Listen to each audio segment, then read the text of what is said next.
के शरण्ये त्र्यंबके गौरी नारायणी नमोस्तुते। नमोस्तुते व्यास विशालबुद्धे फुल्लारविन्दायत पत्रनेत्र येन त्वया भारततैलपूर्णः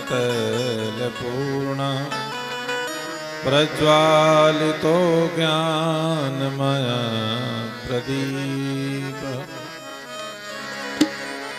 सच्चिदानन्दरूपाय विश्वोत्पत्त्यादिहेतवे तापत्रयविनाशाय श्रीकृष्णाय वयं नमः। बोलिए सच्चिदानंद भगवान की जय, सद्गुरुदेव भगवान की जय, वृंदावन बिहारी लाल की जय, श्रीमद्भागवत महापुराण की जय, समाधि बाबा की जय। जिस देश में जिस वेश में परवेश में रहो तो राधा रमण राधा रमण राधा रमण कहो। जिस वेश में परवेश में रहो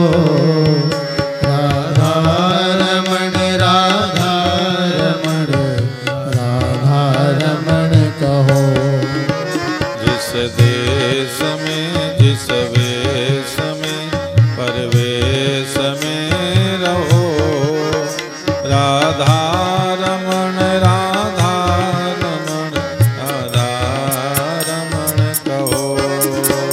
जिस देश में जिस वेश में परिवेश में रहो राधा रमण राधा रमण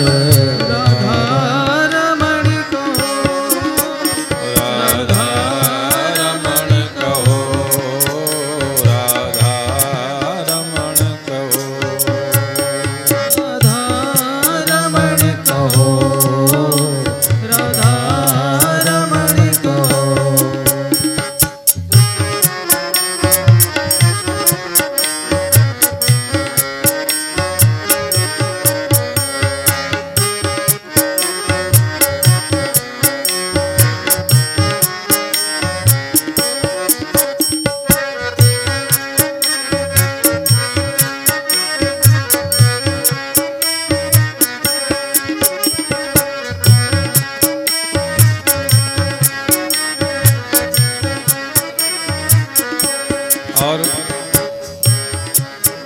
जिस ग्राम में जिस धाम में जिस नाम में रहो जिस ग्राम में जिस नाम में जिस नाम में रहो जिस ग्राम में जिस धाम में जिस नाम में रहो जिस ग्राम में जिस धाम में जिस नाम में रहो राधा रमण राधा रमण राधा रमण कहो।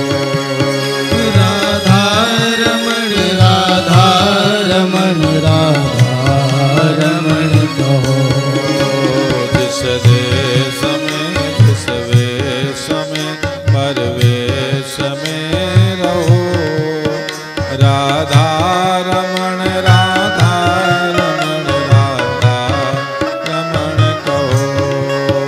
जिस देश में जिस देश में परिवेश में रहो राधा रमण राधा रमण राधा रमण कहो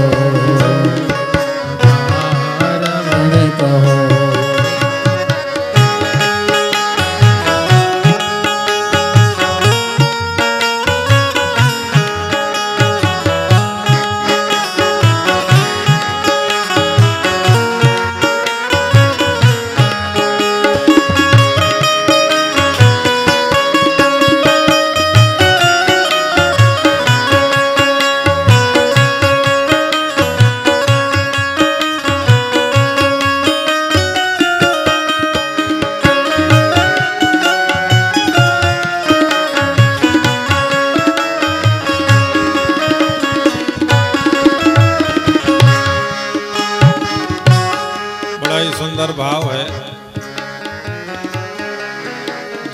भोग में, जिस योग में, जिस रोग में रहो, जिस योग में, जिस भोग में, जिस रोग में रहो, जैसे भी रहो, जिस स्थिति में रहो, जिस भोग में, जिस योग में, जिस रोग में रहो, जिस योग में, जिस रोग में, जिस योग में रहो, राधा रमण, राधा रमण, राधा रमण कहो, राधा रमण, राधा रमण, राधा रमण कहो। जिस देश में, जिस वेश में, परवेश में रहो, राधा रमण, राधा रमण, राधा रमण कहो। जिस देश में, जिस वेश में, परिवेश में रहो, राधा रमण, राधा रमण, राधा रमण कहो, राधा रमण कहो।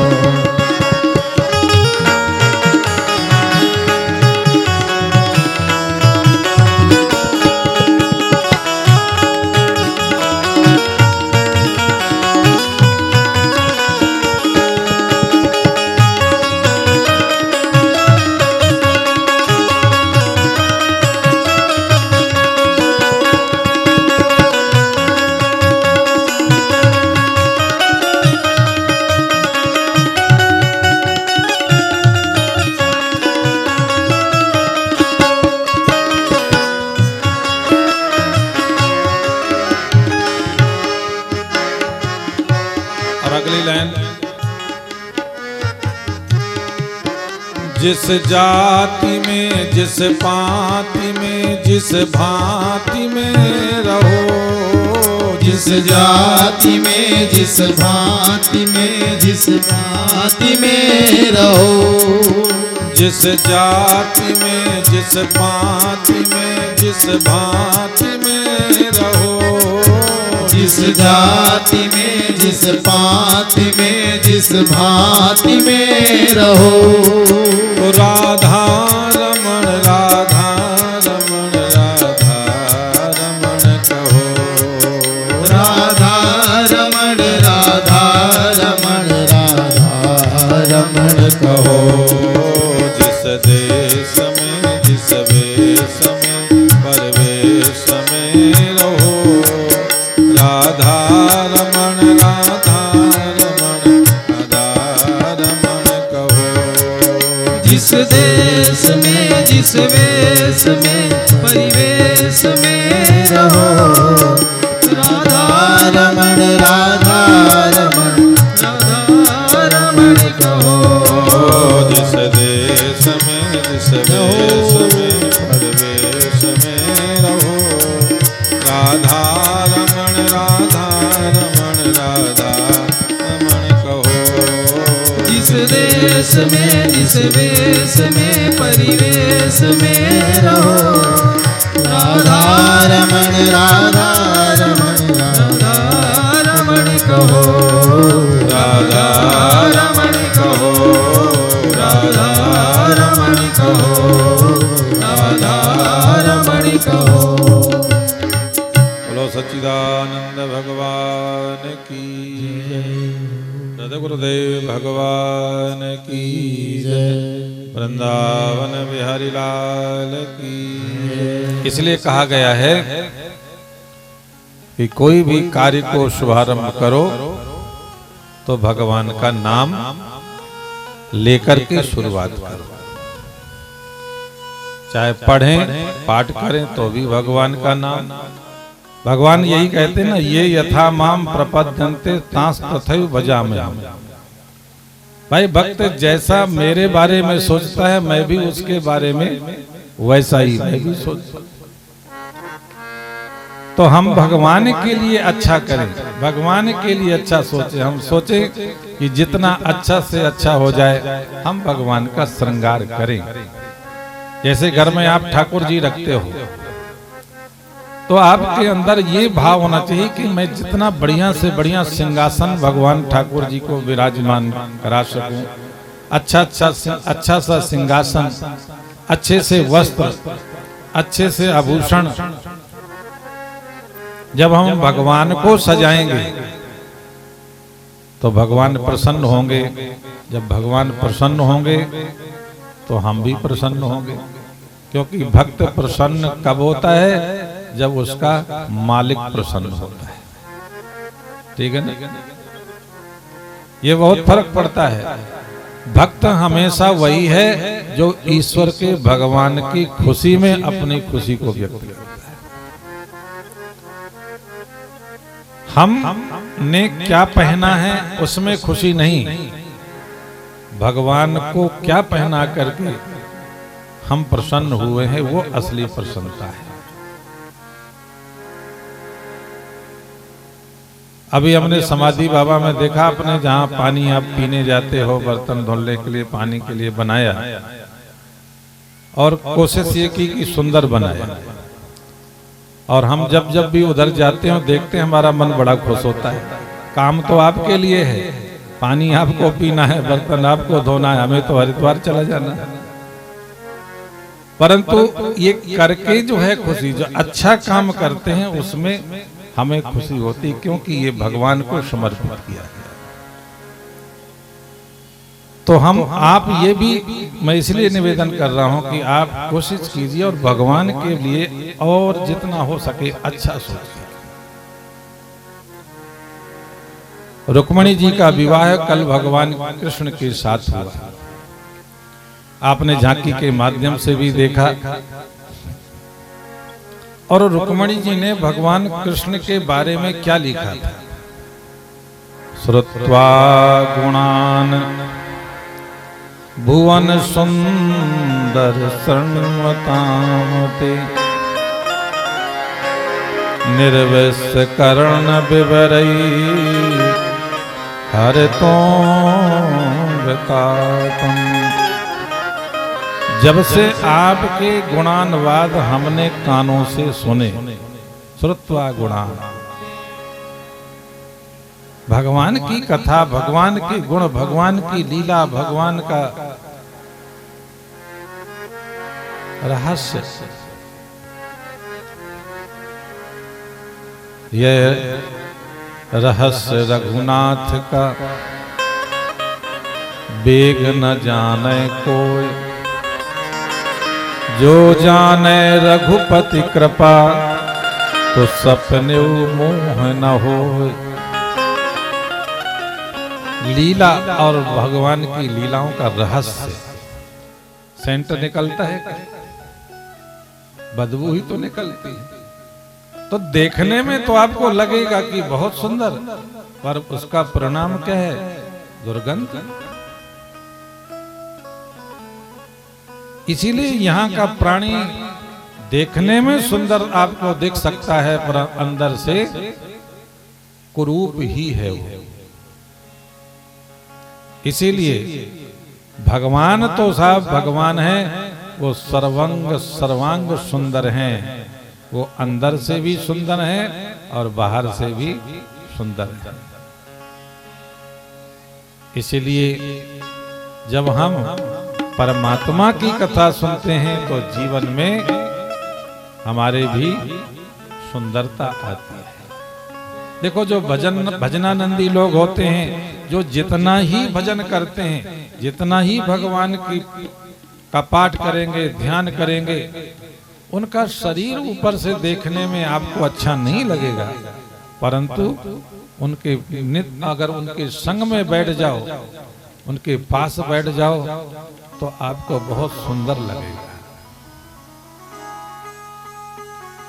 और जितने लोग श्रेष्ठ भजनानंदी होंगे, आप उनको कभी देखोगे कि वो सेंट नहीं छिड़कते, कभी शरीर में कभी सेंट नहीं छिड़कते, और उनके पास बैठ जाओगे तो उनके शरीर से आपको खुशबू ही आएगी, दुर्गंध बदबू नहीं आएगी। जो भजनानंदी संत होंगे, उनका खान पान भी वैसा ही श्रेष्ठ होता है, क्योंकि जो भगवान को भोग लगता है भक्त वही खाता है, भगवान से अलग होकर के नहीं। अभी तो आप लोग अलग होकर के तड़का लगाते हो ना, भगवान को तो ऐसे ही निकाल दोगे अलग से सब्जी दाल, पर जब अपनी वाली खाओगे तो उसमें इतनी प्याज इतनी लहसुन का जब तक तड़का न मारोगे तब तक आपकी जीभ इंद्रिय को स्वाद मिलेगा नहीं। पर भक्त ऐसा नहीं करता, भक्त तो वो खाता है जो भगवान को भोग लगता है। इसीलिए अंदर और बाहर की सुंदरता,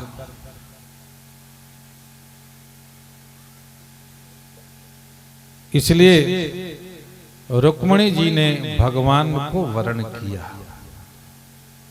रुक्मिणी क्या है? ये रुक्मिणी सबसे श्रेष्ठ और सबसे नजदीक रहने वाली पत्नी, माने भक्त की बुद्धि।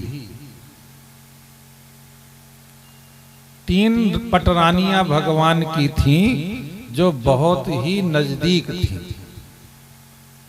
उनमें से रुक्मिणी, जामवती और सत्यभामा, ये जो 3 पटरानियां थीं ये भगवान से, भगवान कृष्ण के ज्यादा नजदीक थीं। सबसे नजदीक थीं रुक्मिणी जी, और दूसरे नंबर में थी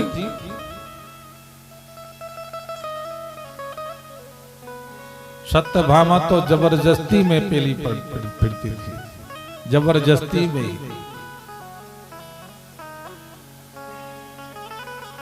कोई कोई थोड़ी जबरदस्ती वाली भी होती है। रुक्मिणी जी बेचारी सीधी सादी थी, पर रुक्मिणी जी झंडा लेके कभी कभी खड़ी हो जाती।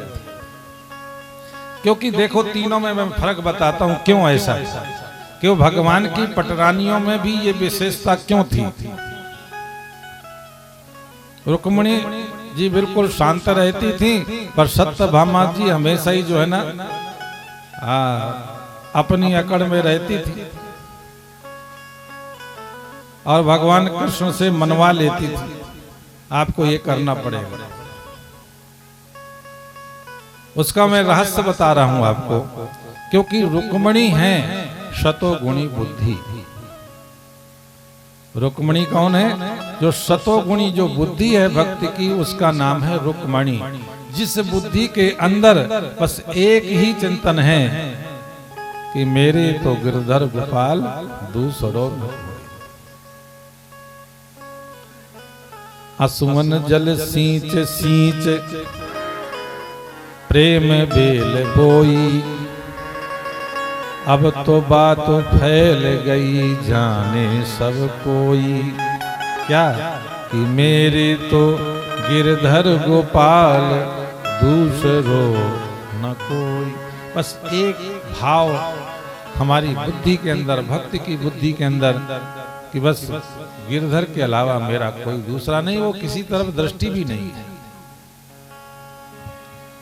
और जिस तरीके से मेरे प्रभु प्रसन्न रहें, बस उसके लिए उनको काम करना है, ये संकल्प है। और दूसरी जो पटरानी है जामवती है, दूसरे नंबर में आती है। जामवती दूसरे नंबर में है क्योंकि जामवती माने बुद्धि के दूसरे नंबर में मन आता है। मन, बुद्धि बड़ी बहन, मन छोटी बहन। इंद्रियों में बुद्धि सबसे श्रेष्ठ है और मन उससे दूसरे नंबर में आता है। इसलिए कहते हैं कि जो बड़ों के निकट, जो जैसे जो बड़े लोग हैं उनके जो उससे जो छोटे हैं, अगर वो उसके नजदीक रहें और नीचे रह करके कुछ सीखें तो अच्छा सीख सकते हैं। परंतु वही अगर पद में छोटे हैं और अगर वो बराबर में बैठना चाहें तो फिर वो ज्ञान उनका अहंकार में बदल जाता है। इसीलिए देखो, जामवती के बारे में आपने सुना होगा कि जामवती ने कभी रुक्मिणी जी का विरोध नहीं किया, क्योंकि जामवती मन का रूप है, मन का प्रतीक है। रुक्मिणी सतो बुद्धि का प्रतीक हैं, तो जामवती श्रेष्ठ मन का प्रतीक हैं और सत्यभामा तमोगुण का प्रतीक है। सतोगुण, रजोगुण, तमोगुण, 3 गुण है ना, और 3 गुणों वाली ये प्रकृति है।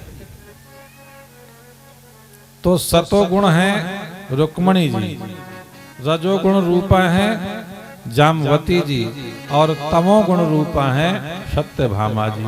तो तमोगुण जहां होगा तो कहीं ना कहीं उसमें क्रोध भी तमोगुण में तो आता ही है, ठीक है। इसीलिए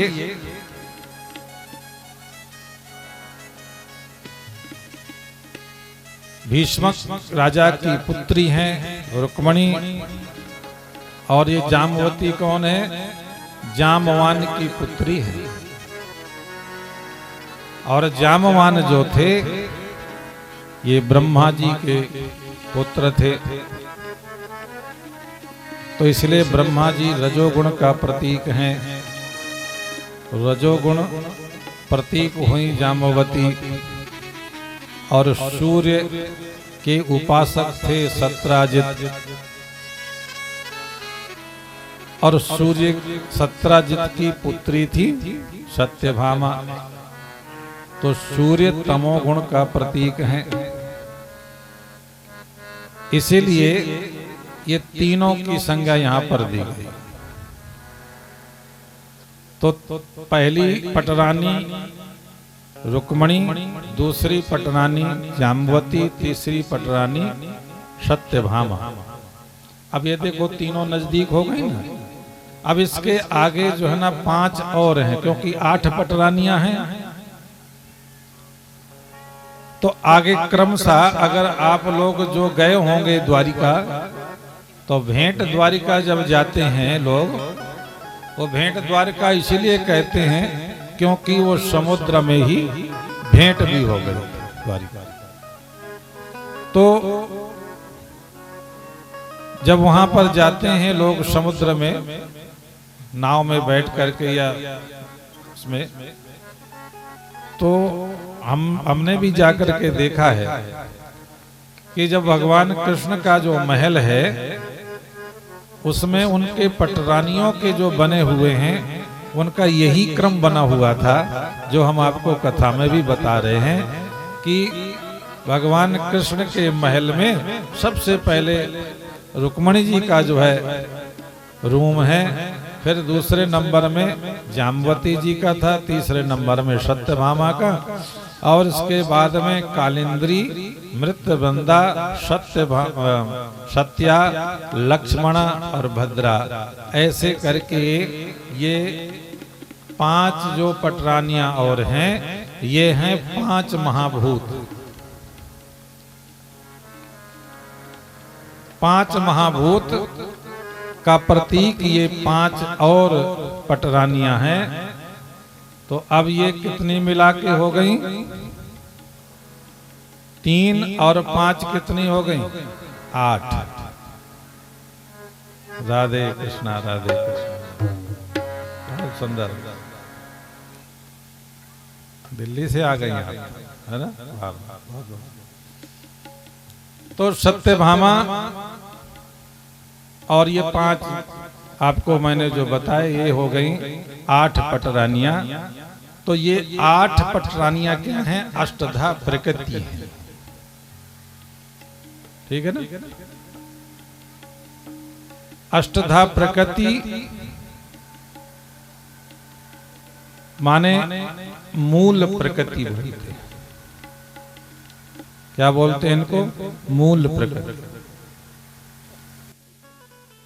श्री राधे गोपाल भज मन श्री राधे राधे, श्री राधे गोपाल भज मन श्री राधे राधे, श्री राधे गोपाल भज मन श्री राधे राधे, श्री राधे गोपाल भज मन श्री राधे, श्री राधे जय जय राधे, श्री राधे जय राधे राधे श्री राधे जय जय राधे, श्री राधे जय राधे राधे श्री राधे गोपाल गाइए गाइए भज मन श्री राधे गोपाल भज मन श्री राधे राधे श्री राधे गोपाल भज मन श्री राधे राधे श्री राधे गोपाल भज मन श्री राधे राधे श्री राधे गोपाल भज मन श्री राधे।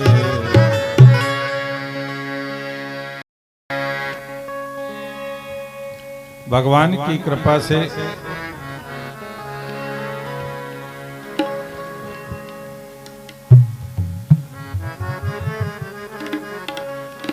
भगवान की कृपा और भगवान की कथा उन्हीं की कृपा से प्राप्त होती है।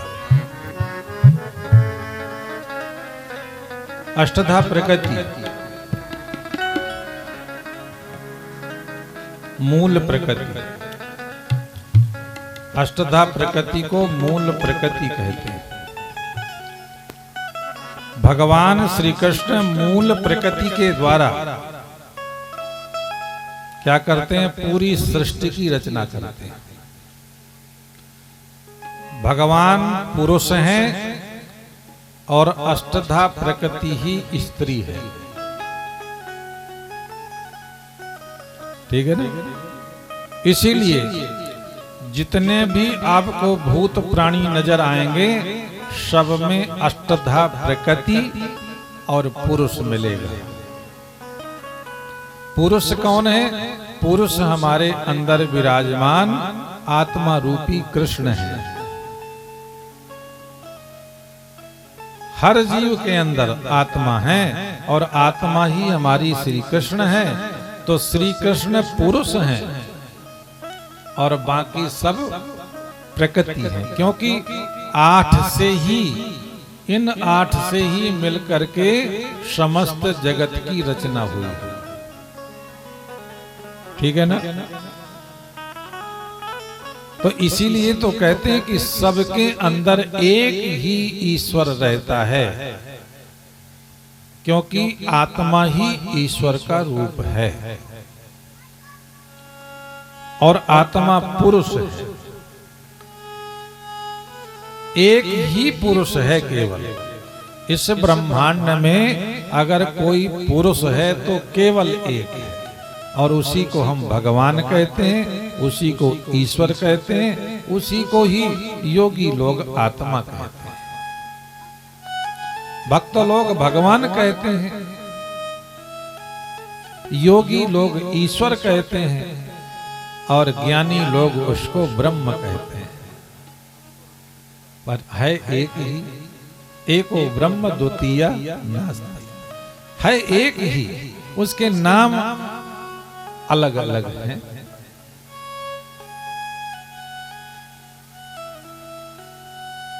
अब देखिए, इन आठों से सबकी रचना हुई। तो इस ब्रह्मांड में तभी तो एक नारा आता है ना कि सबका मालिक एक। जो साईं बाबा थे उनका एक नारा था साईं बाबा का, वो जब भी बोलते थे वो ये कहते थे सबका मालिक एक। सबका मालिक एक का मतलब है कि सबके अंदर एक ही भगवान विराजते हैं।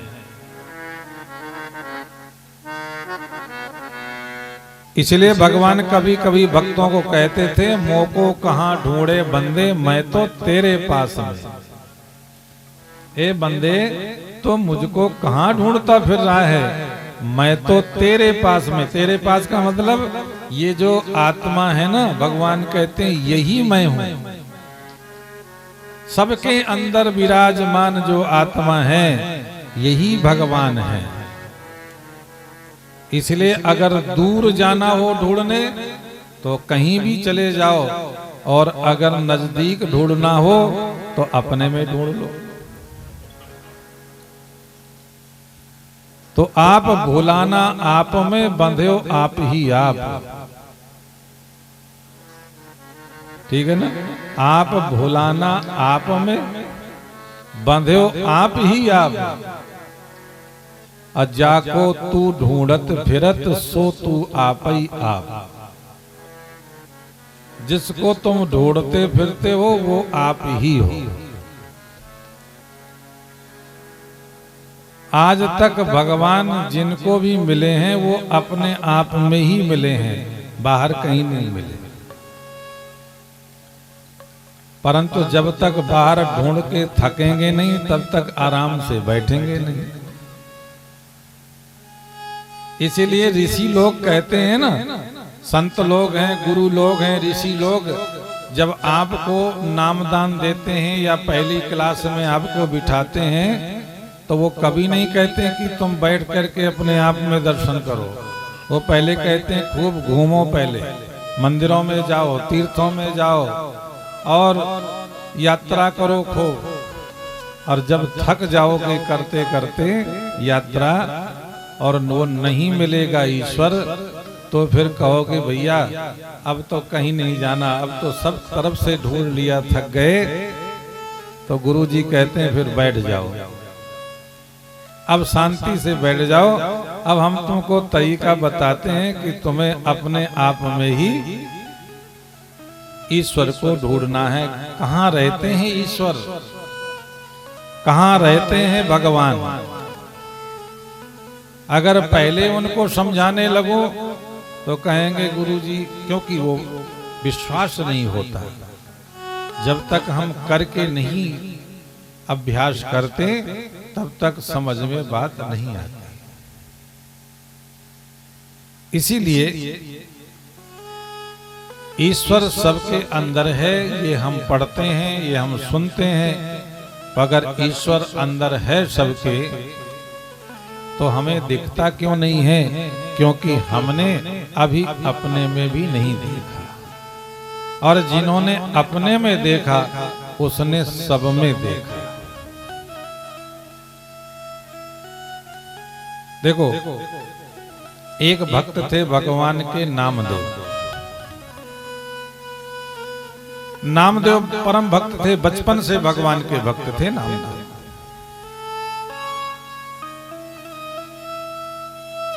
तो एक बार भगवान ने सोचा कि नामदेव की मैं परीक्षा करूं कि जो नामदेव हैं ये पक्के मेरे भक्त हैं कि अभी कच्चे भक्त हैं। ठीक है ना? अब का पक्के और कच्चे का ज्ञान कैसे हो? कच्चे भक्त वो हैं जो कहते तो हैं कि सब में भगवान है, पर अगर भगवान घर में आ जाए तो डंडा लेकर के मारने दौड़ते। क्योंकि जब सब में ज्ञान हो तब तो पहचान हो। अब नामदेव के यहाँ परीक्षा लेने के लिए पहुंच गए। नामदेव ने क्या किया, झोपड़ी में अभी रोटी बनाई। जैसे आप लोग भी भोजन बनाते हो, नामदेव ने भी रोटी बनाई। और जब भगवान का भोग लगाते हो तो आप सूखी थोड़ी लगाते हो, रोटी बना करके आप जो है ना उसमें घी भी साथ में लगाते हो, क्योंकि भगवान को जो है ना भोग लगाना चाहिए तो घी जरूर डालना चाहिए, देसी शुद्ध घी। बाजार वाला मत खिलाना भगवान को घी, बड़ा डुप्लीकेट है उसमें। आप अपने घर में ही मक्खन बनाओ, घी बनाओ तो ही भोग लगाना भगवान को। बाकी अगर बाजार का घी ले आए तो फिर गड़बड़ है। इसलिए बीमारी से बचना है तो बाजार का घी मत खाओ और बाजार का तेल भी मत खाओ। ये सरसों के तेल में भी बड़ी मिलावट है।